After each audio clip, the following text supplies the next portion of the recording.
আমি রাসূলের মুখে শুনেছি কিয়ামতের দিন আল্লাহ রাব্বুল আলামিন সর্বপ্রথম তার বান্দার কাছে প্রশ্ন করবেন, বান্দা নামাজ আদায় করেছিলি কিনা।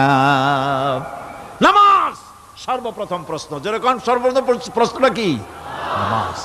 এই নামাজ আপনার বাচ্চাদেরকে যখন 7 বছর বয়স হবে নামাজের হুকুম করবেন, 10 বছরে নামাজ না পড়লে প্রহার করতে বলা হয়েছে। নামাজের জন্য কড়াকড়ি করতে হবে। পুরুষ নারী মেয়েদের মাসের ভিতরে কখনো কখনো তাদের যে সমস্ত মাসলা মাসাইল আছে সেই অনুযায়ী কখনো তাদের ক্ষমা আছে, বাকি তাদের নামাজ পড়তে হবে। আর পুরুষের জন্য পাগল হয়ে যাওয়া, বেহুশ হয়ে যাওয়া ছাড়া নামাজ মাপ নাই, নামাজ পড়তেই হবে। এই যে নামাজ না হলে ঈমান থাকবে না, ঈমান নষ্ট হবে, কিয়ামতে জাহান্নামে যাওয়া লাগবে।